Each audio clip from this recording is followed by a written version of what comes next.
Pakita mo yung kumakain. Pakita mo yung kumakain. Wow! Aba, ay di ba bawal kumain mama sa loob ng Joy Bus? Okay. Ba't kumakain? Ayun eh. Limon. Bawal kumain sa loob ng bus. Sa Joy Bus. Cup noodles yung bawal sa loob. Cup noodles lang ba? Okay. Kala ko pati. Hindi lahat ng pagkain bawal kumain sa Cup loob. noodles lang yun. Pakita mo yung kumakain. Ito yung kumakain ganyan ng upo na yan. Oh, oh, sarap na subo. Inggit ka lang kaya, no? Inggit, oh.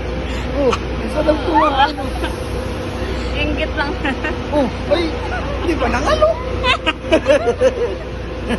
Hindi na bibigay. Bakit ka alam eh? Di ba bawal yan?